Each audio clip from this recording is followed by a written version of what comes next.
Very quickly. Are you comfortable with having them right there? Is that okay? Yeah, no problem. No problem. Thanks.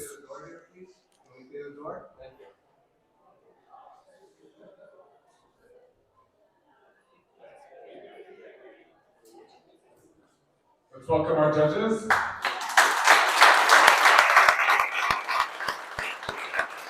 Yeah. Nice to have you here. Thank you. Hi. Welcome. Hello. Nice to have you here. Hi. Welcome. Hi. Hello.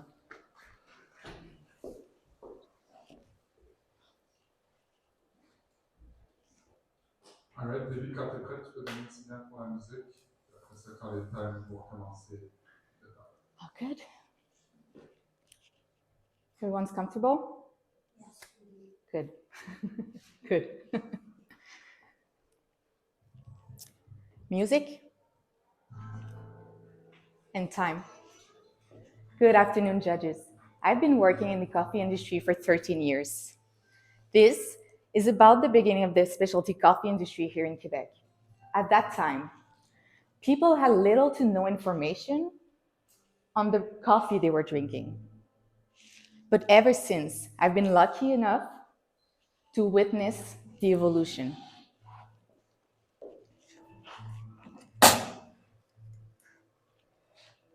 From the emergence of dozens of independent roasters to the growing interest in the origin of the coffee beans, and an increased demand for a more refined coffee tasting experience. What I've realized is the essential factor is clarity.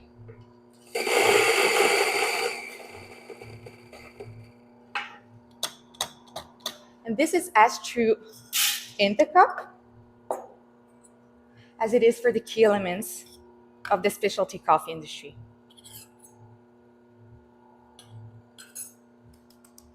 Let's take, for example, training, knowledge, experimentation, roasting, merchandising. All of these are hardly sustainable without clarity as a base.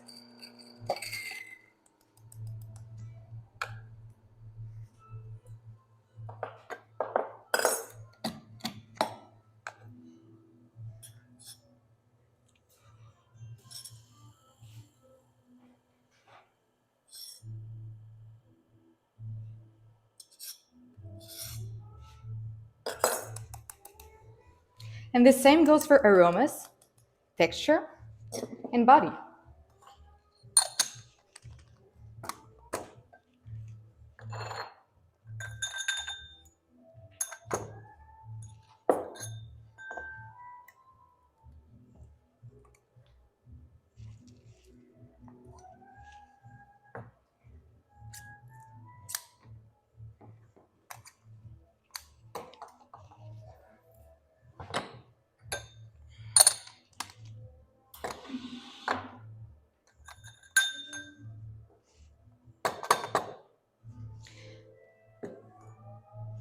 Clarity unlocks consciousness, expertise, and desire for more.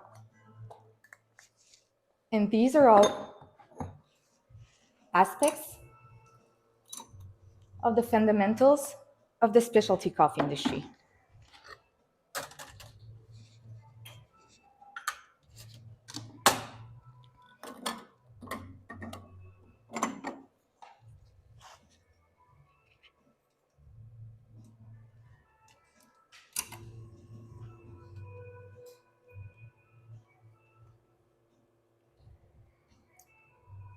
All right, judges, my name's Elisabeth, and today I will be serving a coffee that embodies clarity.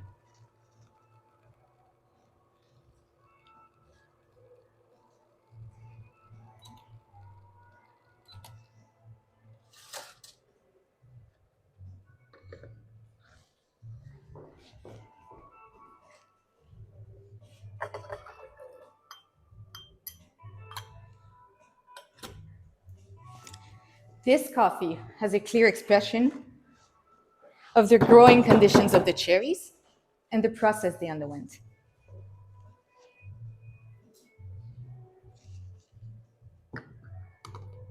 It's been ground and processed by Francis Castillo in Colombia on La Finca El Uberimo, more specifically in the region of Arbodela in Nariño.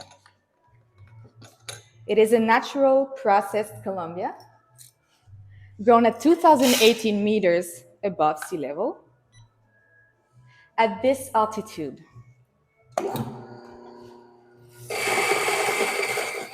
the cooler temperatures slow down the growth of the cherries, giving them time to develop more complex sugars. These cherries have ripened on the tree until they developed a red wine color and an average Brix degree exceeding 20. A sign of optimal maturity, resulting in a bright and vibrant acidity, like those found in tropical fruits. To break down sugars into acids,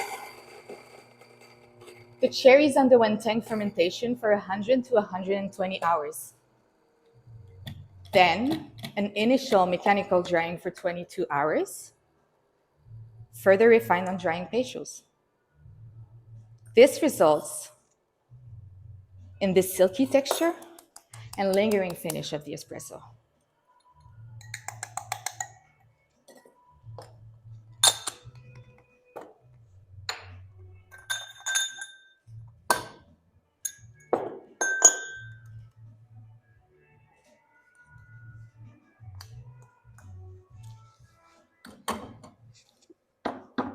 Sorry.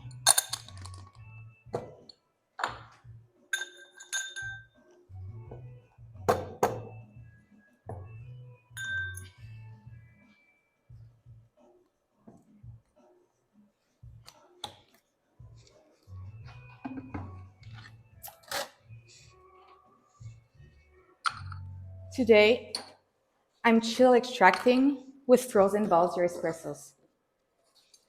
This is to preserve all of the aromatic compounds, and highlight the tropical flavors and fruit-forward aftertaste of the espresso.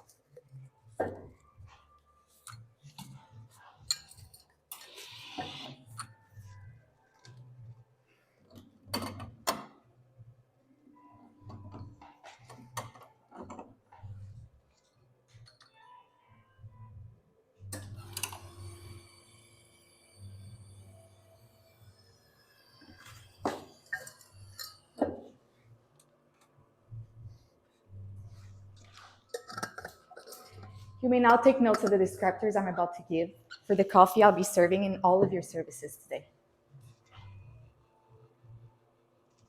In this coffee, you'll find notes of milk chocolate, rum raisin cake, and passion fruit. More specifically, the maracuya kind, which has a brighter acidity. You will have a medium-high body with a silky texture and a grapey finish. Once you're done with your espresso, you may leave your spoon in the metal container to your right. Thank you and enjoy.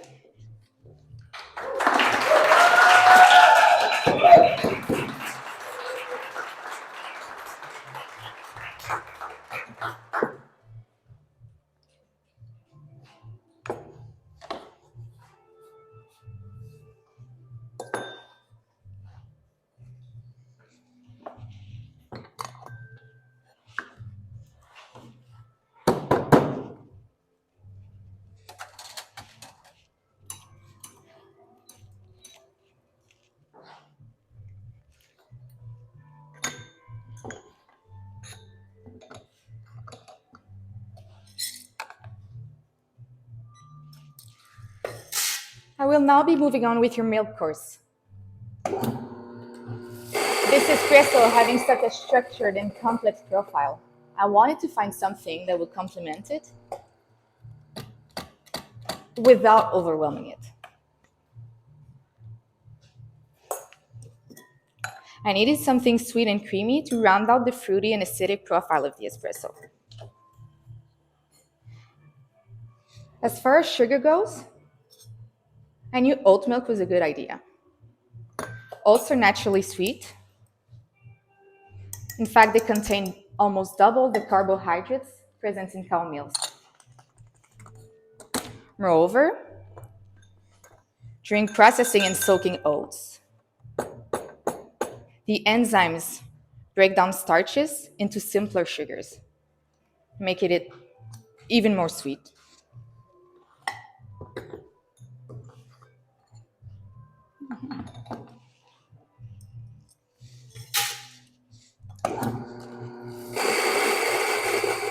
As a texture, my company, Café Saint-Henri, had worked with Oat Bucks, a Quebec-based company, in the development of the first Canadian oat milk beverage, especially for baristas.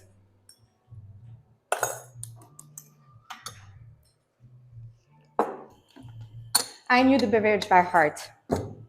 Therefore, it only made sense to work with it. But as of texture, I needed something a bit more creamier than what oat milk could do. So I decided to freeze distill the oat milk today. That way I could achieve a creamier mouthfeel. And I thought that a bit more sugar wouldn't do harm.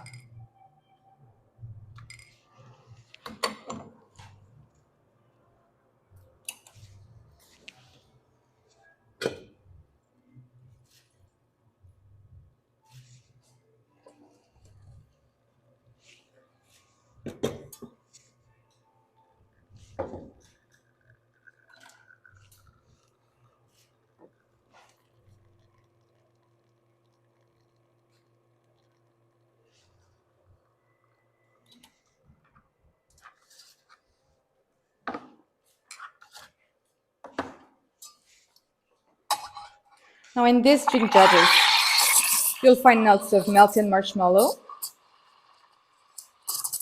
toasted sesame, and caramel milkshake.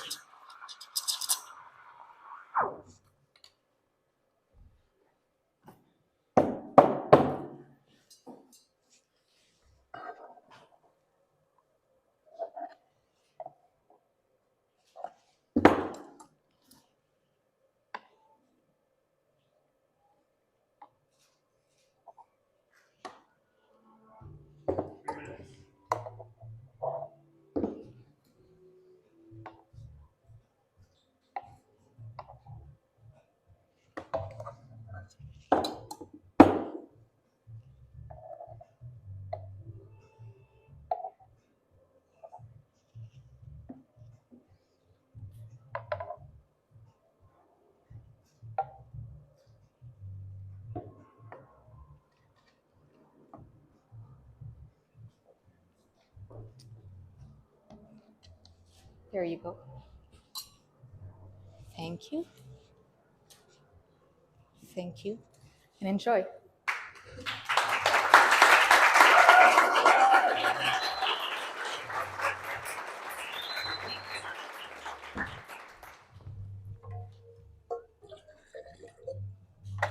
While enjoying your milk beverage, I will start talking about the signature beverage.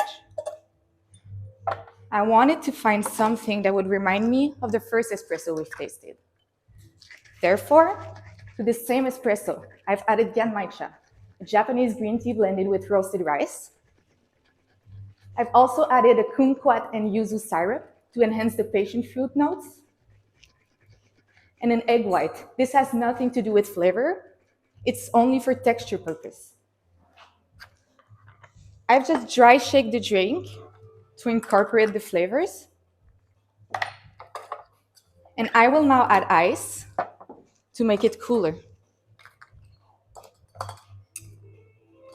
The egg white will create a foamy layer on top, reminiscent of the coffee crema.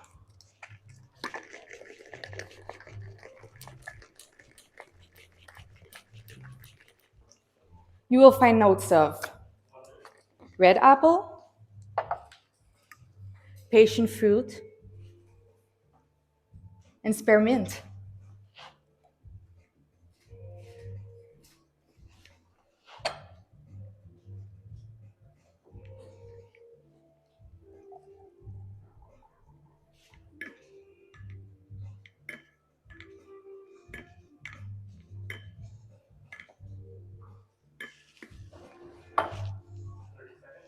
Thank you.